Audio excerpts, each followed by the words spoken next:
is Paul with Catfish Weekly, and today I have with me, of course, Lyle Stokes of Black Horse Custom Rides, and we've got Chris, the Mr. Fudd Wallace, and we have with us also Brent Riddle from Chillicothe, Missouri, and we're going to talk about tournaments today. And Brent, I'm kind of curious, when did you start fishing tournaments, and why? Oh, got into it about, I'm gonna guess, years ago. Just for fun, meeting new people, going to new places mainly. I have a little different outlook on tournaments than most people. I look at it as a trip. I mean, basically with a chance to, get some of my money back for that trip. I just like going fishing new areas, new bodies of water. That's how you learn. You just keep fishing different types of structure, different types of water. I just got into it to learn more for myself. Mainly. Did anybody take you out for the first time, and that really got you going with it, or did you just hear about a tournament and show up, or just? A friend of mine, Jimmy Yao, Doc Yao, ran the one down here at Waverly. I kind of, I started. I think the first one I probably fished was one of his on the Missouri River. I may have fished one of his. Maybe he didn't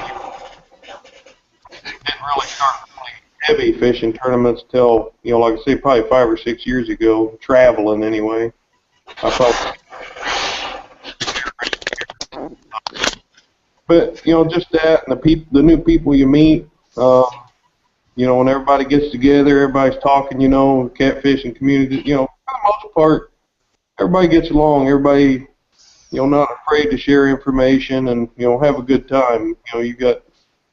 You got the ones. What I'm talking about. Just can't. Everything's always drama. So, but for the most part, everybody, we have a good time. So was you really nervous the first tournament you entered? I don't get nervous at all. I do work myself up sometimes if I'm having trouble pre-fishing, not catching very many, because I know there's too much luck involved. I mean, there's skill involved, but there's been too many times that I went out pre-fishing and just absolutely slayed them. Just wore them out. You go out the day of the tournament and nothing happens. The exact same spot where you caught all the fish the day before. So I know that it could be, either or. It could happen, and so it don't. Like I say, I'm there to have a good time and talk to everybody, and looking forward to the trip. The tournament's just a bonus for me.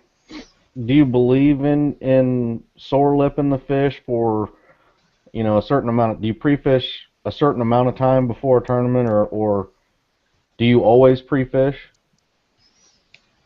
I always pre-fish, yes. But I won't. If I'm catching fish in an area, I'm gone. I mean, if we get a bite, and if I know there's very few spots to catch big fish,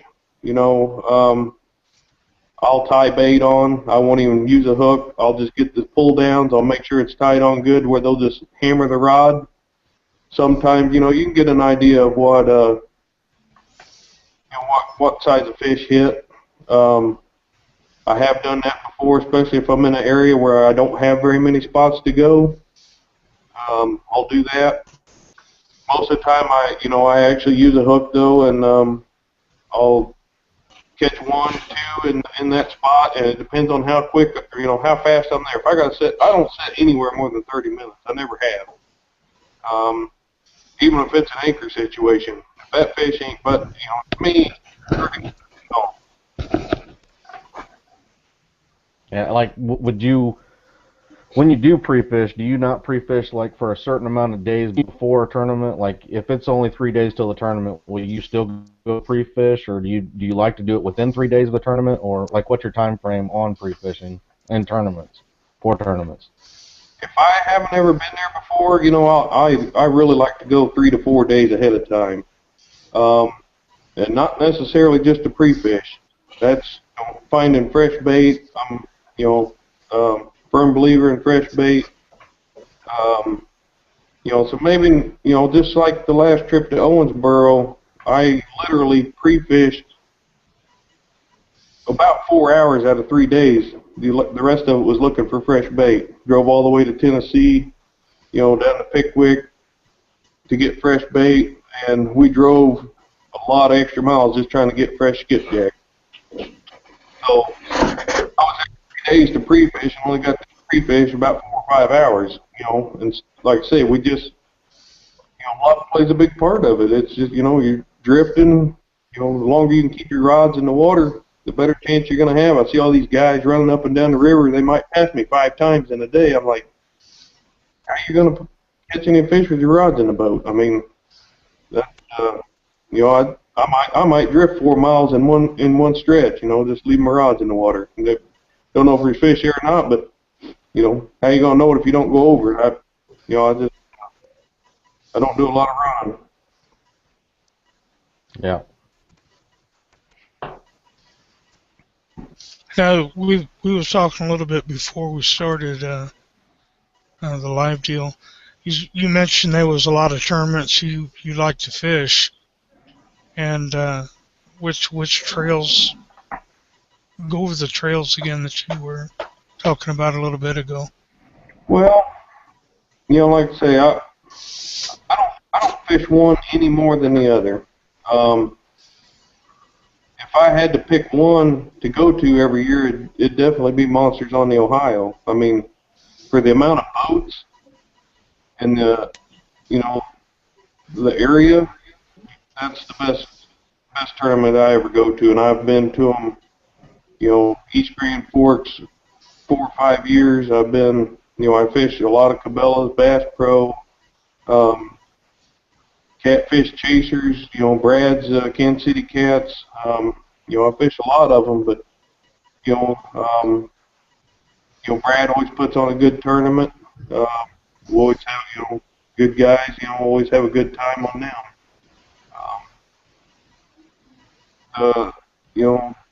The smaller ones like the one man, Brad and Aaron, seems like they spend a little more time, making sure everything runs smooth. I've been to some of the bigger ones that just an absolute cluster. I mean, they take the time to set it up, make sure it's going to run right, not just they really care. They want to make sure there's no dead fish, and some of the other guys, they'll just run you through like a bunch of cows in a sale barn. I mean, don't even look at fish or nothing. You're just gone.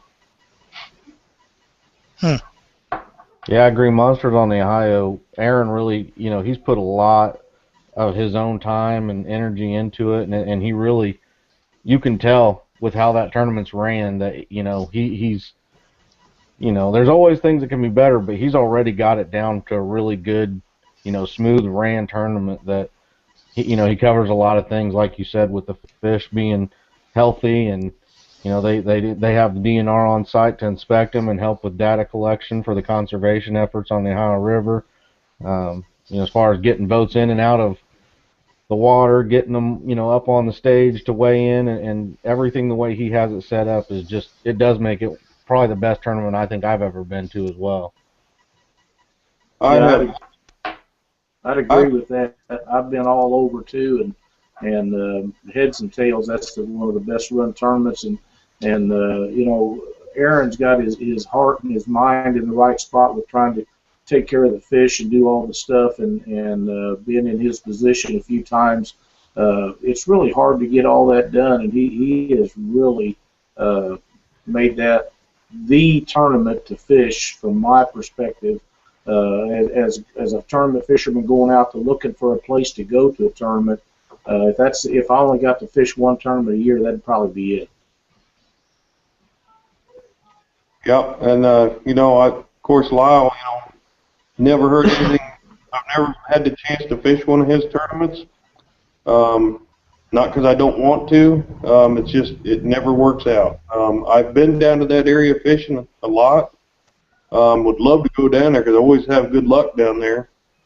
But I'm hoping this summer, I get to go down there and go around, give him a shot. We'd sure like to have you. I want to fish one of Lyle's tournaments too. I said last year I was going to get down there and fish one, but I never did. We'll be glad to have you guys, and we don't fish as some of our tournaments. Cindy and I don't fish depending on the amount of people that show up, because sometimes it's just not feasible us to fish and run the tournament boat. But we try to fish as many of them as we can. But our main tournament stuff is in the outlying areas like Brent's talking about, and Brad over in Kansas City puts on a really good show. We went over and fished his Waverly tournament last year.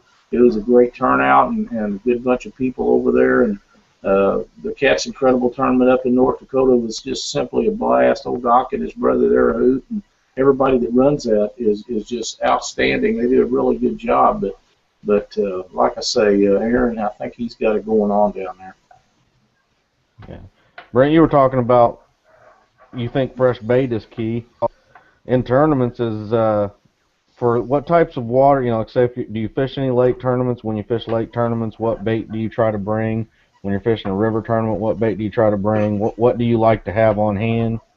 What's your favorite bait? For me, if all possible, I use the bait from that water.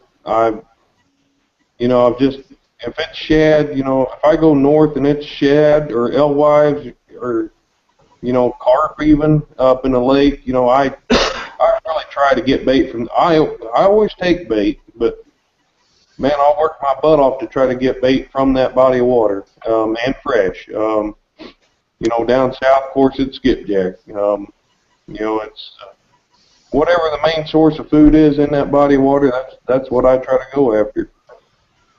Do you ever use moon eye, or do you? Oh yeah. Yeah, I know moon eye works really well. Take Milford, shad or moon eye works really well out there. And if you can get moon eye, there's a lot of them in there. Definitely, I'll definitely try to get moon eye. I know it works well over, on the Mississippi. When I go up there and fish, I take the time to go try to get some. But yeah, in the areas where there's moon eye, East Grand Forks, there's a lot of them up there. That's probably the best bait besides creek chubs, up there on the Red River, in my opinion. You say creek chubs? Yep, creek chubs or suckers. Yeah.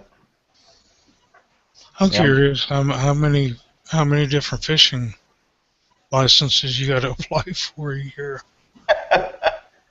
Well, last year I went through 15 different states going fishing. I think I fished 6.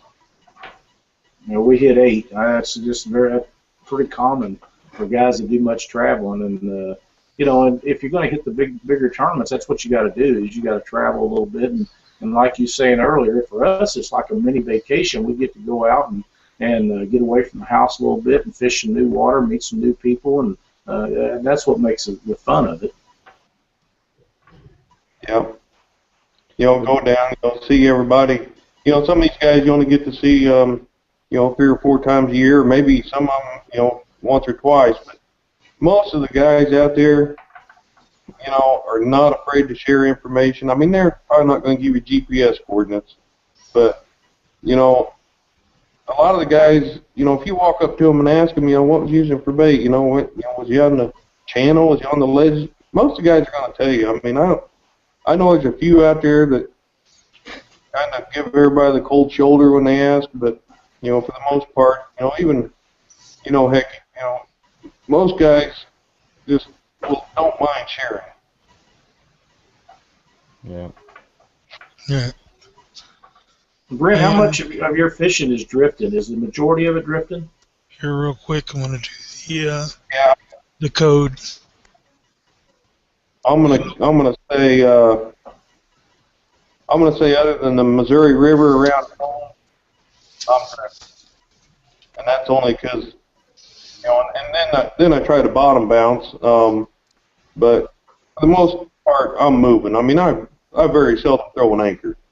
Do you think that water temperature plays a factor in drift fishing? Yeah, it does. I mean, it depends on that's kind of iffy. That's kind of a trick question because it depends on what body of water. I have still caught nice fish drifting in cold water in shallow areas in bigger lakes. So it can be done. It's it just depends on the depth. You got to just move a lot slower when it's cold. Right. Now, we was talking a while ago about going up to East Grand Forks, and up there is a channel cat area. Do you fish a channel cat tournament differently than when you traditionally fish in our areas? We're fishing for blues because, let's face it, that's what wins the tournaments the majority of the time. But now when you go to East Grand Forks and fish, that's the largest channel cat tournament I'm aware of, and it's a great fishery on the Red River. But do you fish approach it any different than you do when you're fishing, say, St. Louis or Jeff City or somewhere? Yeah, and the only reason is because the current is about a half a mile an hour up there. Yeah, something like that. I've got two 72-inch drift socks that I throw out the back to catch current to drag me down the river so I can bounce, so I can bottom bounce back. I do anchor up there sometimes, but that tournament, of course, my opinion on that tournament. I do. I probably won't be going back to that one. I got too big a boat to be up there on that river. That's, as well as I do, that 120 boats on a big creek around here, it's kind of dangerous. Yeah, I got a few little extra dings in mine. Yeah. Is there a rig that you like to use more than others, like a 3-way or Carolina, or? I three-way most of the time. 3-way, and then just throw a mono leader down with the anchor on, or not anchor, but sinker on the bottom. Yep. You use braid or mono main line? I use a 150-pound braid on my main line. 150-pound braid, dang. And I thought I was overdoing it with a 100-pound braid. A lot of people think I overdo it, but there's been too many times that I've pulled in big fish, or like Lyle, in channel cat tournaments especially. I may bring in, a whole Christmas tree with the channel cat still in it. I mean, if you had 80 pounds, more than likely it's going to break. There's just been too many times. If I could break 300-pound test, I'd use it. I mean, there's been too many times that I've brought fish in with it, still attached, where otherwise I think it would have broke. I got you. Wow. What kind of hooks do you like to use, size and type? For recreational fish, what I call recreational fish, just out fishing, I use Eagle Claw 2022s and a 10-aught. If I'm tournament fishing, I use laser sharp L197s, and that's the only two hooks. Other than going bigger or smaller, that's basically the only two hooks I own. What type of hook is that? Is that a circle, octopus circle, Kale? Yeah, circle hook. That's an L197 right there. That's a 10-aught. That Eagle Claw. What do those run? That's laser sharp, and that's the. These are a little expensive because they're salt water. They've got what they call sea guard. They won't rust. I think they come in a package of 3, and I think they're about $6. I think they're close to $2 a piece. Yeah. Jeez. But that's some money. Of course, they're one of my sponsors, but I can assure you that I have such good luck with those. If I wasn't sponsored by them, I'd still be using He doesn't have to worry about losing them with a 150-pound braid and pulling up Christmas trees. That's the reason why he uses it, because he doesn't want to lose any of them hooks. I don't lose them very often. I want to make sure I throw that up where it could be seen. That's this week's code for the Move it over a little bit. for the giveaway. There you go. Nope, the other way. Don't need to see your face in there with it. Well, I'm trying to watch the screen. Yeah. Anyway, Brett, I'll tell you a story. I was fishing with Ricky Bracken and Harold Dodd, and it's two of my favorite people in the world. Old Harold, he's just so much fun, not wealth of knowledge. And he keeps a set of bolt cutters in his boat, and Ricky catches a big old blue, and while he's not paying attention, Harold reached out them bolt cutters and cut his $3 Gamakatsu hook off, and Rick just was screaming and carrying on because he cut that hook. But his thought is if it gets hooked all the way through, if you cut the hook, you don't stress the fish near as bad. And there's nothing funnier than watching Ricky Bracken scream around because Harold's whacking his hook with that bolt cutter. It's just hilarious. Yep. so you, I guess you'd prefer to fish river tournaments than opposed to lakes? No, I'm a lake person. I like fishing big lakes. I mean, Now, or go ahead. or a river like the Ohio that's basically a big lake with just a little bit of current. I mean, I don't like fighting it. It just wears me out. Down there on the Mississippi, bumping all day. I run in the trolling motor and fighting current and fighting getting hung up. I mean, I just drift all day and just slow and easy. So let me ask you a question, Brent. When you're talking about places like the Ohio River or Truman or Lake of the Ozarks, where there a lot of times is no current, and when we're drifting, we're taking the trolling motor and we're trying to pull forward while the current's pushing us back, and we're using the trolling motor to slow us down. When you're fishing a lake or a still water area, are you actually dragging your bait and not drifting? Yeah. Yeah, okay. Long line dragging. How far out of the back of the boat are you trying to get? Because, a lot of times when we're drifting a river that's got some current in it, we're 100, 150 feet behind the boat. Yep. That's pretty close. And now, do you think that those fish actually notice that boat going by and they are more effective, more likely to bite once the boat is past them and the shadow of the boat or the noise or something? Do you think that affects the bite as you go past it? And of course in shallow water, Milford Lake, for example, it's great big huge, it's big area out there, hundreds of acres you can drift, 12 to 15, 18, 20 feet. That place, it seems like you can't hardly catch anything suspended drifting. I mean, it's, everything's long lining, but you get down Pickwick, Wilson, you can catch them suspended. I mean, just, hanging straight below the boat, 25, 30, 40 foot.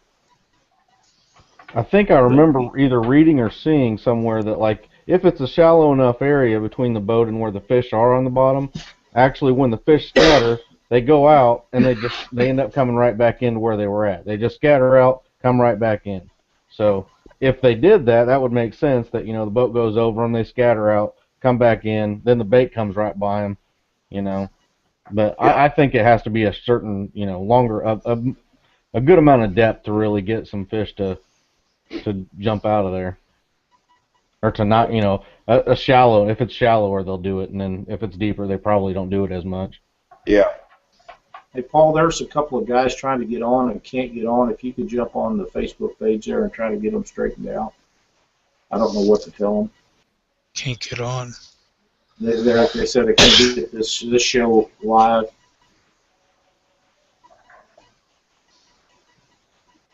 So you got your schedule all figured out for where you're going this season, Brent? I've got some of it. No, I play a lot of it by, just, I got a lot of things going on, so I don't try to plan out too far ahead. For sure, I know I'm getting ready to go to Texas. I'm going to go fish at Cabela's tournament in Texas. Of course, I'll be fishing 3 of Brad's that I know of, probably 5 of them if it works out. Definitely going to Monsters on the Ohio. I'm going to try to get down and fish a couple of yours. I work every other weekend, so I'm kind of limited. What I know that you was down here visiting with me the other day and brought one of your fishing partners with you. How many fishing partners do you usually have in a year fishing tournaments?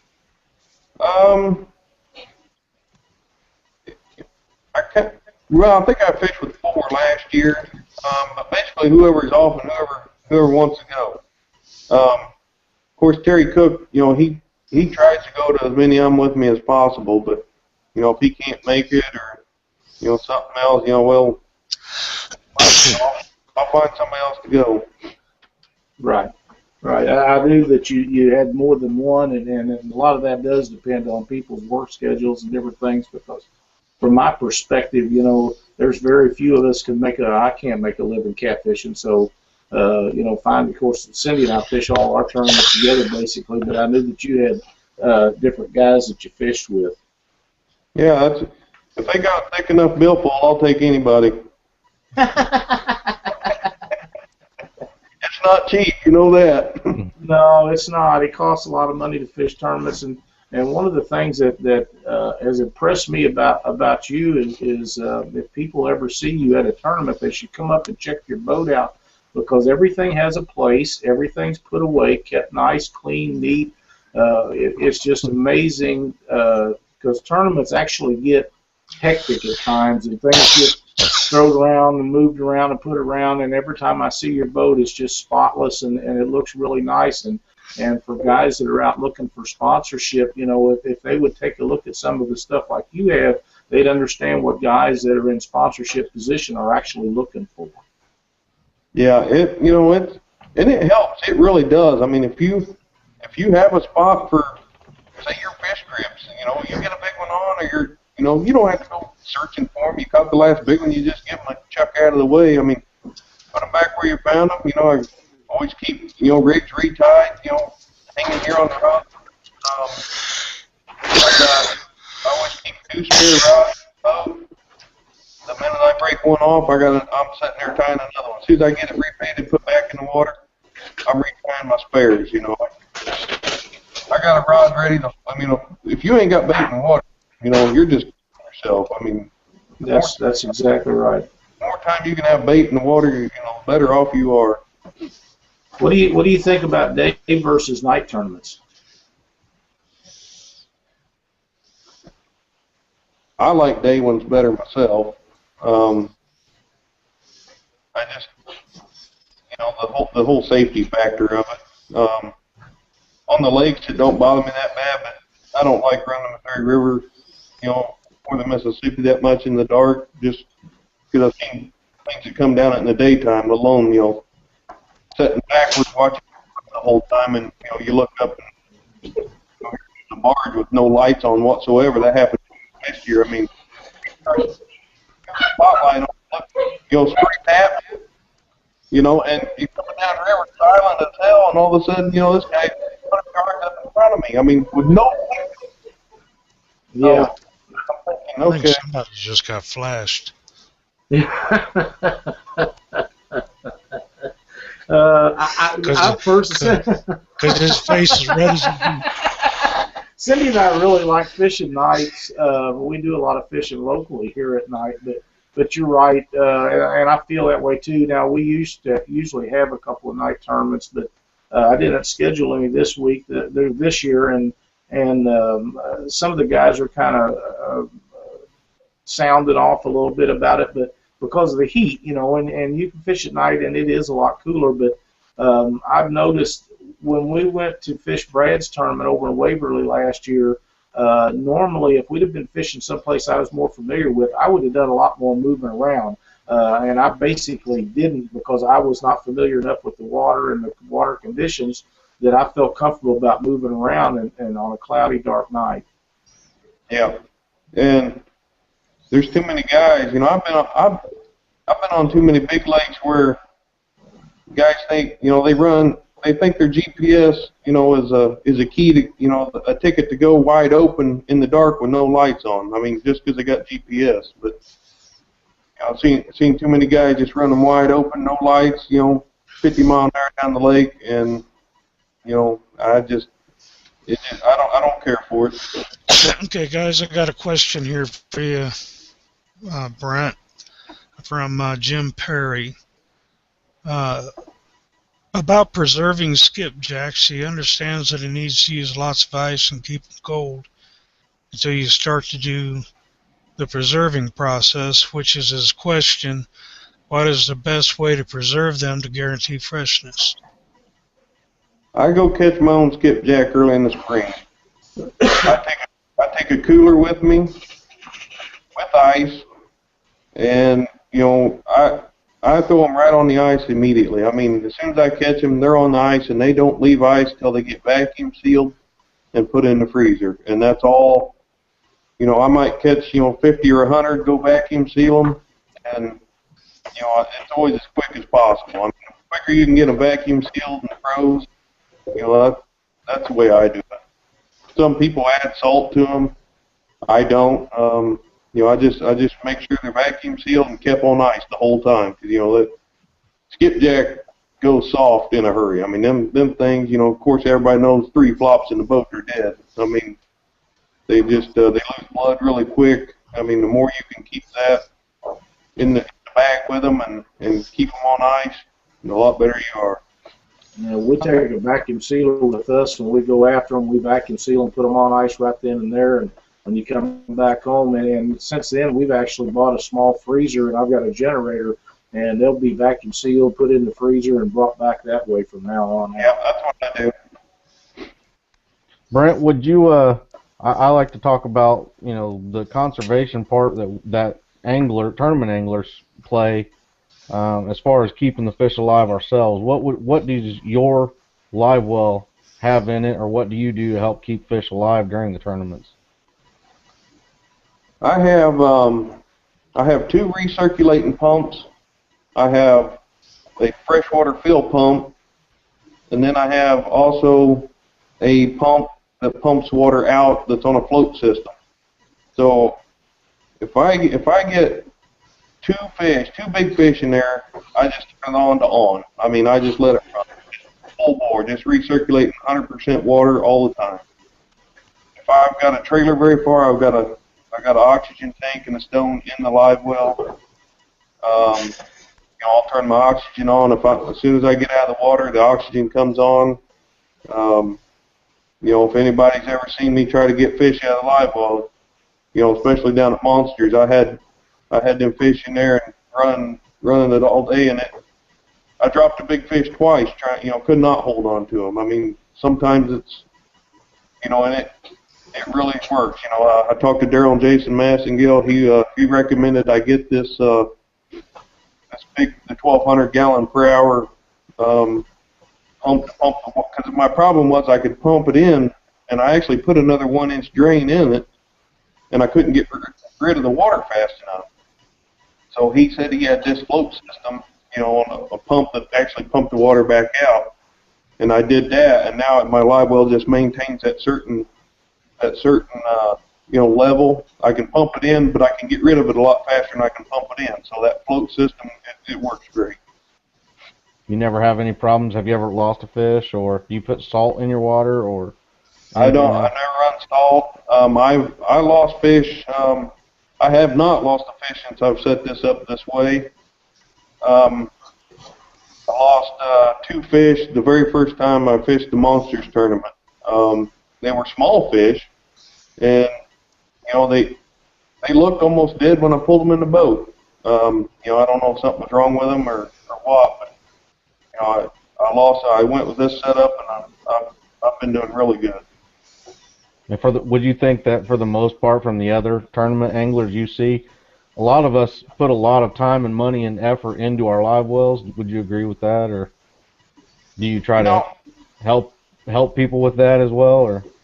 I would. I mean, anybody wants any information on what I got, I'm, like I say, the system that I've got, Daryl and Jason has, dang good and well, them guys put a lot of big fish in their live wells, so, if they're not having any troubles, that's how I learned, okay, if these guys ain't losing fish, then, they've got to have the system. So, I called Daryl, he told me what he had, so I went and got it and haven't had any trouble since. I mean, nobody wants to lose fish, whether you're in a tournament or, if you're just putting them in there to take pictures later. A lot of guys do that. For the tournament, you damn sure don't want to lose them. So, it works. I mean, of course, the more water you got, the better off you are. Unless you're, a lot of guys will, keep just fill it up at the ramp, or put the fish saver liquid, stuff in it. That and have good luck with that. I've never done it, but I know guys that are able to do that, put ice in there with them, and keep them that way. But it works for me, so that's what I'll keep until something changes. Yeah, I think tournament anglers have come a long way with the information that we've shared about keeping fish alive and how to do it and everything. So I think that like a lot of commercial fishermen and things like to throw the tournament anglers as part of a problem of killing a lot of trophy fish as well, and I disagree with that wholeheartedly. Like I tell a lot of people lately, I see almost every person at a tournament. If I see something in their live well that just isn't right, that's killing fish, I try to help them out, and I think that it's not even happened, but maybe one time out of, I fished 25 tournaments last year, and I didn't see hardly any dead fish go, let go or anything. I know things happen with foul hooks and things like that, but for the most part, live wells have evolved. We've all been real well at informing each other on what keeps a fish alive, what helps, keep them, healthy, and what doesn't. And a lot of guys now I've heard have even said that, they'll be out in a tournament, have a fish they just can't seem to triage back to health, and they'll put it back in the water. They won't even keep it anymore. Whether that fish will win them a tournament or not, it ain't worth it. Well, if it's dead, it ain't gonna count anyway. So you're better off to put it back, and hopefully it makes it. Yeah. I agree. That's I'm thinking the last 5 or 6 years we've been doing the Twisted Cat tournaments. I think there's been 2 dead fish brought in. The guy didn't even try to check them in. He tried to give them away. Now, last year, Danny Southland did have one. He had 2 giant fish in a live well, and one of them's actual pectoral fin jabbed into another, and it was bleeding profusely. And we turned it loose, and it swam away. But it's got to make you wonder if that fish survived or not. Yeah. All right. Well, I think that's pretty well it. See, next week. Oh, I forgot. What are we doing next week? I think that might be with Doc Lang, maybe. Yeah, I couldn't remember what the subject was, but Here, I'll tell you here real quick here, real quick. Yeah, everyone starts out new. yep.